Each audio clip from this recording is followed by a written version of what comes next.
चला, जय महाराष्ट्र विद्यार्थी मित्रांनो, सर्वांचं स्वागत आहे आपल्या नेक्स्ट विजन या युट्यूब चॅनलमध्ये। चला विद्यार्थी मित्रांनो, बघा आजपासून इयत्ता 6वीचा मॅथचा असेल, त्याच्यानंतर मराठीचा असेल आणि इतर विषयाचा देखील असणार आहे जो सिलेबस असणार आहे तो आपण काय करणार आहे आपल्या या युट्यूब चॅनलवरती आपण पूर्णपणे कंप्लीट करून घेणार। त्यामुळे सर्व विद्यार्थ्यांनी चॅनलला सबस्क्राईब करून घ्या मित्रांनो, ठीक आहे। तर चला आता सुरुवात करतो लगेच। बघा आपला जो दुसरा धडा आहे बघा का पुस्तक माझा गुरु, हा आपल्याला जो पाठ आहे मराठीला आपण हा पूर्णपणे बघणार आहे। या पाठामध्ये आपण बघणार आहे का कशा प्रकारे आपण दिलेला पाठ आहे, यामध्ये काय काय या धड्यामध्ये काय काय सांगितलं आपल्याला पूर्णपणे माहिती तुम्हाला बघायला मिळणार आहे। एकदम प्रॉपरली तुम्हाला विश्लेषण या पाठाचं मी आता करणार आहे। बघा तर सगळ्यात पहिले बघा विद्यार्थी मित्रांनो, आपल्याला संदीप खरे हे काय तर या पाठाचे लेखक आहेत। बघा ते काय तर प्रसिद्ध कवी येते, त्याच्यानंतर गीतकार आहेत, त्याच्यानंतर त्यांचे बघा मौनांची भाषांतरे असेल, नेणिवेची अक्षरे असेल, कधी हे कधी ते, तुझ्यावरच्या कविता असेल, अगोबाई ढगोबाई, मी अन माझा आवाज, हे काव्य संग्रह काय यांचे खूप सारे प्रसिद्ध आहेत बघा मित्रांनो, ठीक आहे ना। पुढे बघा काय स्वरचित कवितांचे अनेक म्युझिक अल्बम लोकप्रिय आहेत। बघा स्वरचित म्हणजे काय बघा मित्रांनो, का स्वतः रचित, का स्वतः काढलेले, ठीक आहे ना। नंतर काय हिंदी व मराठी चित्रपटांसाठी व मालिकांसाठी गीत लेखन केले, त्याच्यानंतर शासनाच्या विविध पुरस्कारांनी सन्मानित केले त्यांना, त्याच्यानंतर कला असेल, सांस्कृतिक असेल, या योगदानासाठी त्यांनी काय केले तर त्यांना बघा पुण्य गौरव पुरस्काराने सन्मानित करण्यात आले आहे बघा। त्यानंतर बघा मित्रांनो, हा पाठ छात्र प्रबोधन जुलै 2017 या मासिकातून घेण्यात आला आहे बघा। सो आता ही झाली आपल्या लेखकांची माहिती, संदीप खरे यांची। बघा तर त्यांना वेगवेगळे प्रकारचे पुरस्कार भेटले आपण बघितले। आता आपल्याला बघायचे विद्यार्थी मित्रांनो, का आपल्याला हा जो दिलेला जो पाठ आहे या पाठामध्ये आता आपल्याला बघायचे का काय दिलेले आहे, नक्की कशा संदर्भात आहे बघा। तर काय सांगितलं बघा मित्रांनो आपल्याला, का प्रस्तुत पाठातून लेखकाने पुस्तकांचे महत्व विशद करताना पुस्तकांना गुरुचे स्थान दिले आहे बघा। पुस्तके हे आपल्या जीवनातील खरे मित्र असतात। पुस्तकांमुळे आपलं व्यक्तिमत्व घडते, जीवनाला योग्य दिशा मिळते। पुस्तके ज्ञानाची ही एक खाण आहे आपल्या उज्ज्वल भविष्यासाठी। बघा काय आपल्या उज्ज्वल भविष्यासाठी पुस्तकांचे अन्यसाधारण महत्व या पाठातून विशद केले आहे बघा। अशा प्रकारे म्हणजे काय थोडक्यात का आपल्याला पुस्तकांचे जे स्थान आहे आपल्या आयुष्यामध्ये ते गुरुचे स्थान आहे। जसं शिक्षकांना आपण स्थान देतो त्या प्रकारच्या आई वडिलांना आपण स्थान देतो, तसंच काय आपल्याला का पुस्तकाचं स्थान देखील आपल्या आयुष्यात खूप महत्वाचं आहे। का महत्वाचं आहे? कारण पुस्तक आपल्याला ज्ञान देतं, एखादी माहिती देतं, त्याच्यामुळे आपण खूप सारे मोठं होतो, आपलं आयुष्य घडतं, बरोबर आहे, व्यक्तिमत्व घडतं किंवा आपल्या ज्या जीवनाला योग्य दिशा मिळते, अशा प्रकारचं वर्णन याच्यामध्ये केलेलं आहे। आणि मग आता आपल्याला बघायचं विद्यार्थी मित्रांनो, का हा पाठ नक्की काय, या पाठामध्ये दिलेली माहिती काय वगैरे दिलेली, हे सगळं आता आपण काम करणार आहे का यामध्ये आता आपण बघून घेणार आहे। ओके, तर चला आता बघा मित्रांनो सुरू करतो मी। बघा काय सांगितले बघा, माझी अगदी लहानपणीच पुस्तकांशी मैत्री झाली। काय म्हणते लेखक बघा, का माझी अगदी लहानपणीच पुस्तकांशी काय मैत्री झाली। मग पुस्तकांसोबत मैत्री करणे म्हणजे काय, वेगवेगळे प्रकारचे पुस्तक वाचणं, पुस्तकांमध्ये कविता असतील, धडे असतील, वेगवेगळ्या प्रकारच्या गोष्टी वगैरे असतील, या सगळ्या वाचणे। त्याच्यानंतर काय बघा मित्रांनो, आई मला खूप पुस्तक विकत आणून द्यायची। बघा काय करायची लेखकांची आई, त्यांना खूप सारे मार्केटमधून दुकानातून पुस्तक आणायला द्यायची। मग आणून दिल्यानंतर लेखक काय करायचे ते वाचायचे बघा। मग माझा वाचनाचा वेग चांगला असल्यामुळे पुस्तक पटकन वाचून पूर्ण व्हायचे। काय का लगेच पटकनच त्यांची पुस्तकं वाचून व्हायची, कारण त्यांचा वाचनाचा वेग चांगला होता, म्हणजे जास्त होता। वाचनाचा वेग म्हणजे काय, का ते वाचन करायचे, एकदम रीडिंग करायचे, एकदम फास्ट रीडिंग करायचे। मग जोरात म्हणजे जास्त पटापट ते वाचन केल्यामुळे काय का त्यांची पटापट पुस्तकं चाळून व्हायची। चाळून होणे म्हणजे काय तर पुस्तकं हे वाचून व्हायची, बरोबर आहे, काय तर पुस्तकं हे वाचून पूर्ण व्हायची। पुढे बघा, खेळणी विकत घेण्यापेक्षा पुस्तक विकत घ्यायला तेव्हा मला खूप आवडायचं। काय का आता आजकाल जर आपण बघितलं तर सगळ्यांना खेळणे आवडतात विकत घ्यायला मार्केटमधून इकडून तिकडून, पण काय का त्यावेळी लेखकांना असं वाटायचं का मला खेळणे घेण्यापेक्षा उगाच खेळण्यामध्ये पैसे वाचवा किंवा ते पैसे टाका त्याच्यामध्ये, ते खेळणं आणलं ते टिकत का नाही याचाही भरोसा नाही, चायनाचा माल कुठून तरी उचलून कस तरी आणला, बरोबर आहे। पण त्यांचं असं म्हणणं आहे का खेळणे विकत घेण्यापेक्षा का आपण एखादं पुस्तक विकत घ्यावं, बरोबर आहे, हे लेखकांना खूप आवडायचं। पुढे बघा, वाढदिवसाला दिवाळीला कोणी भेट वस्तू देणार असेल तर त्याला मला पुस्तक भेट दे असंच सांगायचं। म्हणजे काय का आज बऱ्याचदा आपण बघतो कोणाचा बर्थडे असेल, वाढदिवसाचा, आपण म्हणतो मला हे दे, ड्रेस घे, फलाना घेऊन दे, बिस्ताना घेऊन दे, आपण बरंच म्हणतो का हे दे ते घेऊन दे, बरोबर आहे। पण त्यावेळी लेखक असे म्हणायचे का लहानपणी असताना का ते सांगायचं, मला जर माझ्या वाढदिवसानिमित्त किंवा एखादी दिवाळी आला किंवा एखादा सण आला त्या दिवशी जर तुम्हाला एखादी भेट वस्तू मला द्यायची असेल, ठीक आहे ना, तर मला त्या दिवशी तुम्ही काय द्या, तर मला एखादं पुस्तक भेट द्या असं लेखक सांगायचे. पुढे बघा, विकत आणलेली पुस्तकं पटकन वाचून पूर्ण व्हायची म्हणून मग आईने ग्रंथालय लावले. बघा काय केलंय, का एखादं पुस्तक आपण विकत आणायचो ते पटकन वाचून व्हायचं. समजा 30-40 रुपयाला असेल, 50-60 रुपयाला असेल. आता समजा किमती वाढल्या, पण तेव्हा किमती कमी होत्या. मग आपण ते पुस्तक आणलं आणि लगेच त्याच्या काय होतं, का लगेच पटकन लेखक काय करायचं, एकदम आणलं का पुस्तक लगेच पटकन वाचायचं. आता आपण काय करतो, पुस्तकं घेतले, नवीन घेतले, त्यांना कव्हर लावले, बायडिंग फायडिंग केलं तरी एकही वाचत नाही. किती शिक्षकांना सांगितलं का पुस्तकं वाचा, पण एकही पोरग पोरगी पुस्तक वाचत नाही. बरोबर आहे. थोडा पोरींचा विषय वेगळा आहे, पण मुलांचा विषय खूप अवघड आहे. बरोबर आहे. पण लेखक तसे नव्हते. काय करायचे, आईने जर एकदा पुस्तकं आणली का लेखक पटकन पुस्तक वाचायचे. मग यावरून काय केलं, का आईनी लगेच ग्रंथालयाला होता. ग्रंथालय म्हणजे काय, तर त्याला आपण लायब्ररी म्हणतो. बरोबर आहे.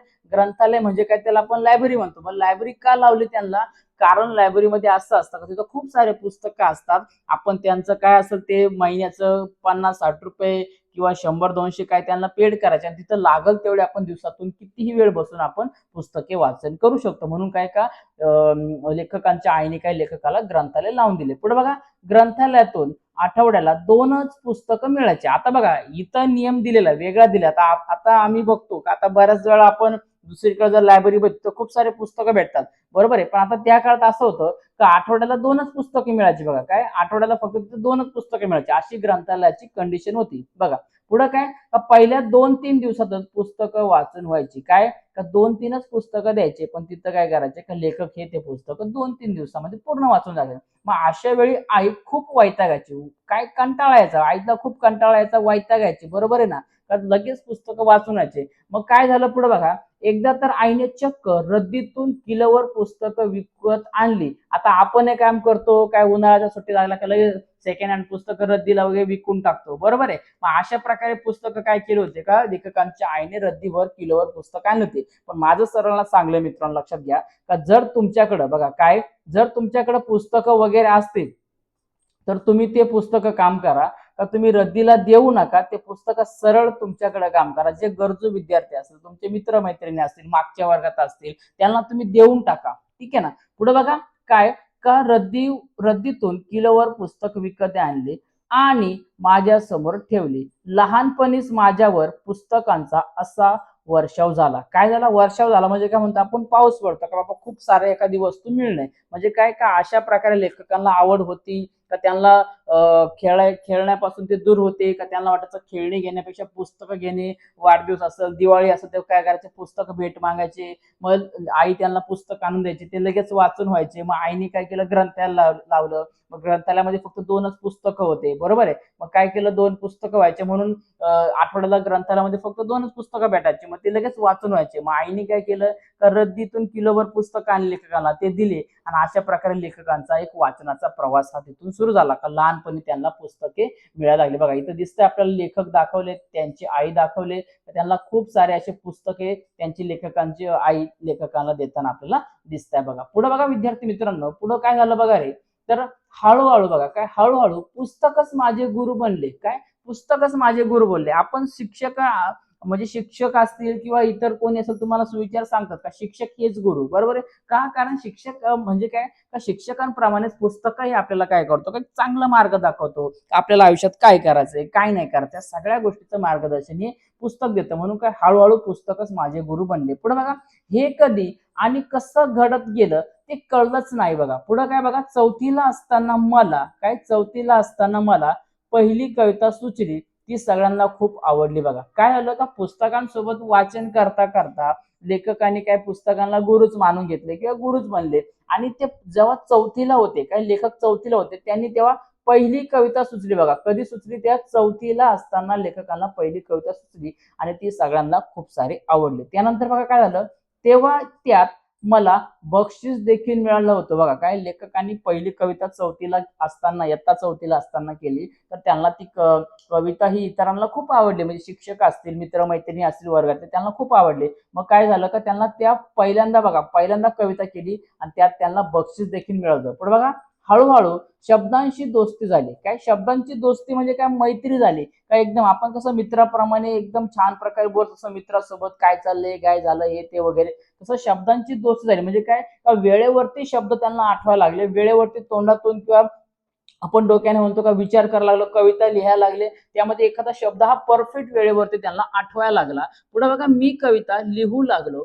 कधी एका दिवसात बघा, कधी एका दिवसात 3 कविता लिहायचो, तर कधी 3 महिन्यात, बघा काय, तर कधी 3 महिन्यातून एक. बघा काय, तर लेखकाला असं व्हायचं का ते कधी इतकी त्यांना चांगल्या प्रकारे सवय लागली का ते एका दिवसामध्ये कधी 3-3 कविता लिहायला लागले. परंतु असं झालं का कधी-कधी ते 3 महिन्यातून एक कविता लिहायचे. कारण का? कारण एखाद्या कविता जर आपण निसर्गावरती असेल किंवा एखाद्या वर्णनावरती असेल तर ते शब्द आठवायला वेळ लागायचा. पण कधी-कधी असं व्हायचं का त्यांना जर कधी-कधी शब्दांची मैत्री झाली, कधी-कधी ते एका दिवसामध्ये 3-4 म्हणजे काय 3 कविता हे ते डायरेक्टली लिहून टाकायचे. पुढे बघा, पुस्तक आणि कविता यांच्यामध्येच माझं मन रमायचं. बघा काय, पुस्तक आणि कविता यामध्येच त्यांचं मन रमून जायचं. म्हणजे अगदी खेळणं नको, काय नको, या दोघांमध्येच त्यांचं मन काय रमून जायचं. पुढे बघा, मला सगळ्या प्रकारांच्या पुस्तकांचं वाचन करायला आवडतं. बघा काय, का त्यांना खूप सारा पुस्तकं म्हणजे कुठल्याही प्रकारचं, गोष्टीचा असू द्या, इतिहासाचा असू द्या, भूगोलाचा असू द्या किंवा वर्णनात्मक असू द्या, एखाद्याचं चरित्र असू द्या, कविता असू द्या, सगळ्या प्रकारचे पुस्तक हे लेखकांना आवडायचं होतं. पुढे बघा, कुठलाही विषय मला वर्ज्य नाही.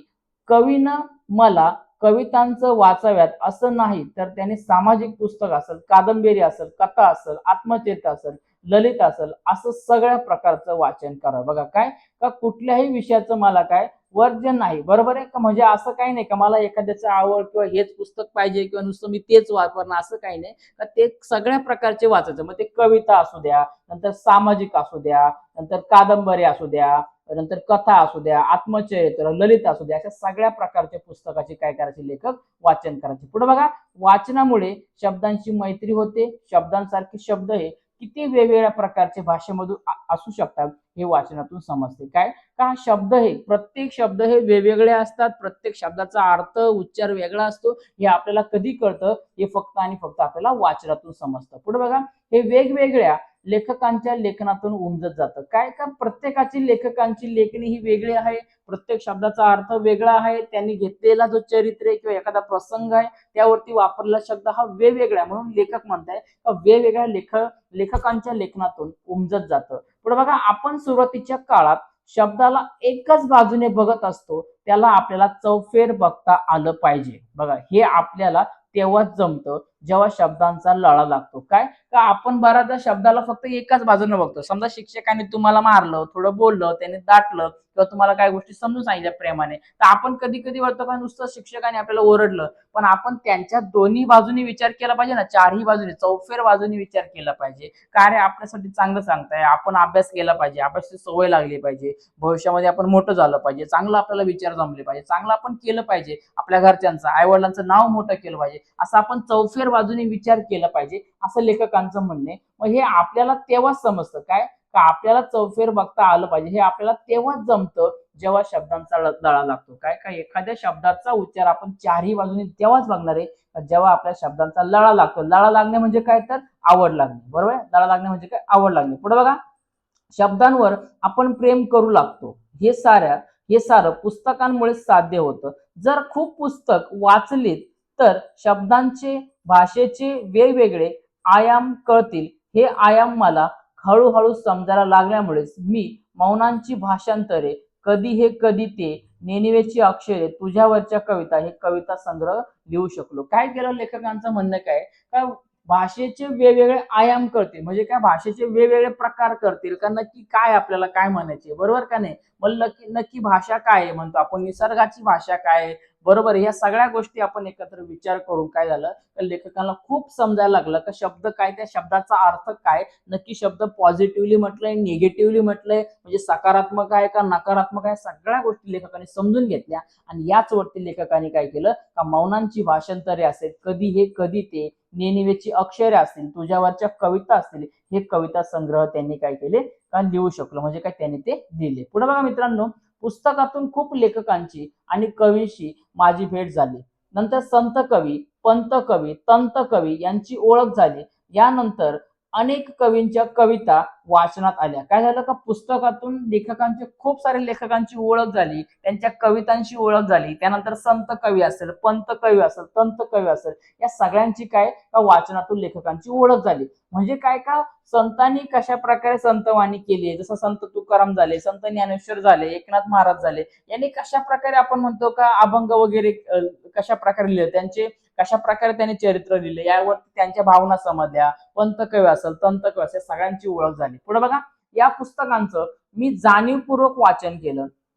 तेव्हाच एकच विषय वेगवेगळ्या साहित्यिकांनी कसा मांडला हे समजलं. एखादा विशिष्ट लेखक आवडला की त्यांचा पाठपुरावा करून मी त्यांची अनेक पुस्तकं वेड्यासारखी वाचली. तेव्हा तेव्हा पुस्तकांचा खूप खोल परिणाम माझ्या मनावर झाला आणि एकलव्याच्या गोष्टीसारखं आहे. बघा काय का तेव्हा एखादा लेखक असेल, ठीक आहे ना, आता समजा आपण बघितला, जर समजा आपण तुकाराम धांडे यांच्या कविता जर आपण बघितल्या, ठीक आहे ना, मग आता त्यांच्या कविता वगैरे असेल, ठीक आहे ना, रानातल्या कविता वगैरे असेल, त्या जर तुम्हाला खूप आवडल्या तर मग त्यांनी काय केलं का त्यांच्या वेगवेगळ्या उदाहरण सांगतोय, मग त्यांनी काय केलं का त्यांचे जेवढे पुस्तक असतील, जेवढे लेख असतील, जेवढे कविता असतील, धडे असतील, ते सगळे पुस्तकं मागून घेतले आणि ते वेड्यासारखं त्यांनी वाचायला सुरुवात केली. मग तेव्हा पुस्तकाचा खूप खोल परिणाम लेखकांच्या मनावर झाला आणि एकलव्यासारखी गोष्टीसारखं आहे. एकलव्याची गोष्ट म्हणजे काय का एकलव्याने काय केलं होतं का द्रोणाचार्याचा पुतळा समोर ठेवून, बरोबर आहे काय का पुतळा समोर ठेवून त्यांनी काय केलं होतं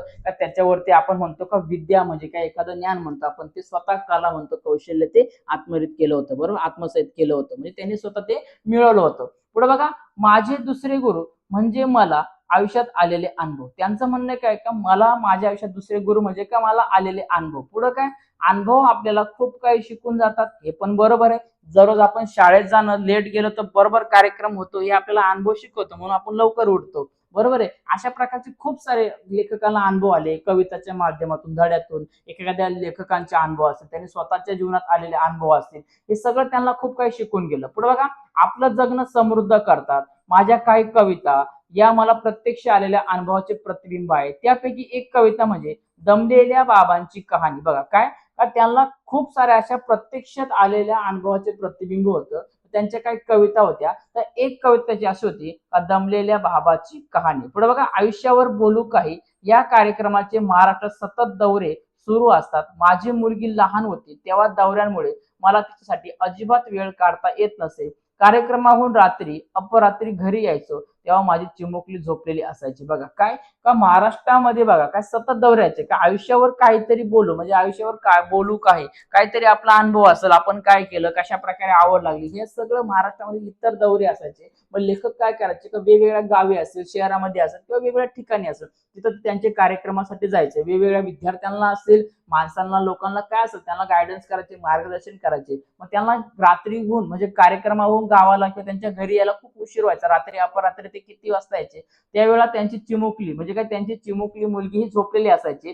काही वर्ष अशीच पैसे कमवण्यात गेली आणि एके दिवशी जाणीव झाली की जिच्यासाठी आपण हे सगळं करतोय तिला आपण वेळच देऊ शकत नाही. या अस्वस्थतेतून जन्म झाला दमलेल्या बाबाची कहाणी. बघा या कवितेचा काय का त्यांना असं वाटायचं का बाबा मी पैसे कमवण्याच्या नादामध्ये किंवा पैसे कमवण्याच्या या हेतून मी बाहेरच पडतोय, माझी जी चिमुकली लेक आहे म्हणजे छोटीशी मुलगी आहे तिच्याकडे मी लक्ष देत नाही, बरोबर आहे, काय लक्ष देत नाही. पण आपण काय करतोय, आपल्याला समाजाला फायदा झाला पाहिजे, या समाजाला लोकांनाही फायदा झाला पाहिजे आपल्या कामाचा, या त्यांच्या विचारातून समाजसेवा करण्या म्हणजे आपण लेखनातून, आपल्या कविते माध्यमातून, आपल्या धड्यातून, काव्य रचनातून लोकांना फायदा झाला पाहिजे, यातून ते वेगवेगळे कार्यक्रम असतील, वेगवेगळ्या ठिकाणी असेल, लेखन असेल, लेखन करण्यासाठी बाहेर जायचे. आणि यातून त्यांना असं वाटलं का आपल्या मुलीला आपण वेळ देऊ शकत नाही. मग यातून अस्वस्थतेतून म्हणजे काय का आपण थकलेल्या अवस्थेमधून काय का जन्म झाला त्या दमलेल्या बाबाची कहाणी या कवितेचा, बरोबर आहे. म्हणून त्यांनी सांगितलं का दमलेल्या बाबाची कहाणी म्हणजे बाबांनी काय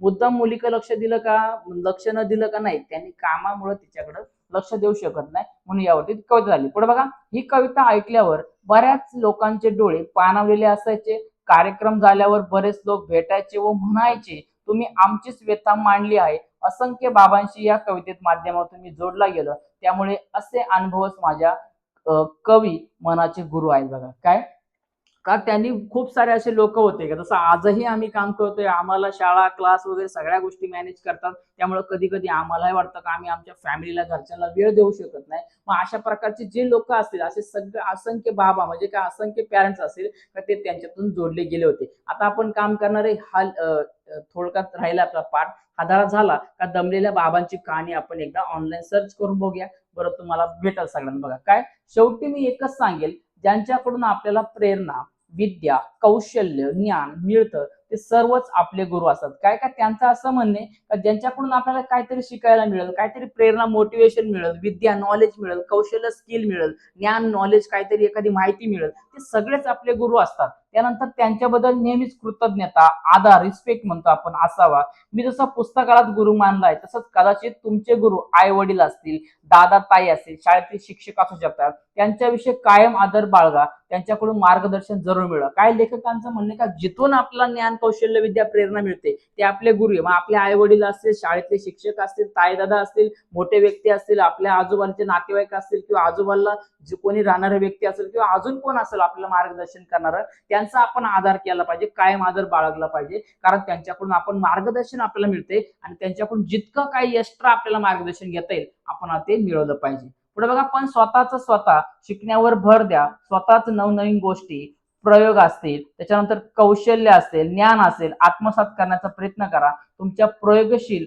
वाटचालीला माझ्या खूप खूप साऱ्या शुभेच्छा काय लेखकांचं म्हणणं आहे का तुम्ही स्वतः नवनवीन गोष्टीत घ्या नवीन गोष्टी शिका रिकाम टेकडे बसू नका काहीतरी नवीन गोष्टी ट्राय करा काहीतरी प्रयोग करा एक्सपेरिमेंट कौशल्य काहीतरी स्किल घ्या या जगामध्ये स्वतःला जगायचं असेल काहीतरी कमवायचं असेल तर आपल्याजवळ एक गोष्ट पाहिजे दॅट इज अ स्किल म्हणजे काय दॅट इज अ कौशल्य आणि नॉलेज आपल्या जवळ पाहिजे असं लेखकांचं म्हणणं आणि खरंच हे खरं आहे का आपल्याला कौशल्य आपल्याजवळ कुठलं तरी असं एक कौशल्य पाहिजे का जे आपल्याला आयुष्यभर आपली ओळख निर्माण करू शकते आयुष्यभर आपल्याला काहीतरी जगण्यासाठी एक आधार पुरवठा करू शकते जेणेकरून आपल्या घरच्यांचं शिक्षकांचं समाजाचं आईवडिलांचं या देशाचं नाव आपलं त्या स्किलवरती आपण मोठं करू शकतो यासाठी सर्वांना बघा लेखकांकडून तुम्हाला खूप खूप साऱ्या शुभेच्छा आणि माझ्याकडून पण तुम्हाला खूप खूप साऱ्या शुभेच्छा अत्यंत एकदम चांगला असा पाठ होता बघा मित्रांनो यामध्ये आपण खूप सारे आपण काय केलेले गोष्टी शिकलेलो आहे ठीक आहे ना हा पाठ झालाय आता बघा मित्रांनो यावरती आपण काम करणार लवकर त्याचे क्वेश्चन आन्सर देखील तुम्हाला देणार आहे त्यामुळे सर्वांनी व्हिडिओ मध्ये राहायचंय आता आपण बघणार आहे मित्रांनो का आपल्याला जो लेखकाने आता बघा ही कविता आहे काय का दमलेल्या बाबांची कहाणी एकदा आपण काम करूया इथं पटकन सर्च करून घेऊया ठीक आहे ना इथं काम करूया पटकन सर्च करून घेऊया जेणेकरून आपल्याला बघायला मिळेल बघा काय दमलेल्या एक मिनिट ठीक आहे बघून घ्या ठीक आहे बघा दमलेल्या बघा दमलेल्या बाबांची कहाणी बघा दिसतंय का इथं बघा अशा प्रकारे युट्यूबला पण व्हिडिओ वगैरे आहे ती आपण जर त्यांचं बघितलं समजा आपण टेक्स्ट मध्ये बघूया ठीक आहे ना काम करूया आपण सॉन्ग नको आपण याला टेक्स्ट मध्ये बघूया एकदा रीड करून घेऊया आणि मग आपण पुढचा टेक्स्ट टाकूया तुम्ही सर्च करा तुम्हाला वेळ भेटला तर तुम्ही सर्च करा काय विषय नाही बघा इथं येऊन जाते बघा दमलेल्या बाबांची कहाणी सगळ्या प्रकारे तुम्हाला इथं दिसते ना बघा दमलेल्या बाबाची कहाणी तुला ठीक आहे बघा कोमेजून निजलेली एक परिराणी उतरलेले तोंड डोळा सुकलेलं पाणी रोजचेच आहे सारे काही आज नाही माफी कशी मागू पोरी मला तोंड नाही बघा दिसते का अशा प्रकारे खूप सारे अशी कविता छान प्रकारे दिलेले सो फायनली ही तुम्ही बघून घ्या किंवा तुम्ही सर्च करा इथं व्हिडिओ पॉज करू आणि नीट बघून घ्या रीड करा वेळ भेटला तर ठीक आहे सो फायनली विद्यार्थी मित्रांनो अशा प्रकारे आपण काम केले का इयत्ता 6वीचा आपण सिलेबस स्टार्ट केला मॅथचा लवकर मॅथचे पण व्हिडिओ मी टाकणार आहे आपल्या मराठी भाषेमध्ये धडा दुसरा पुस्तक माझा गुरु आपण बघितलंय नेक्स्ट लेक्चर मध्ये याचे आपण स्वाध्यायाचे उत्तर आन्सर आपण लवकर बघणार ठीक आहे चला भेटूया आता विद्यार्थी मित्रांनो पुढच्या व्हिडिओमध्ये तोपर्यंत सर्वांना जय महाराष्ट्र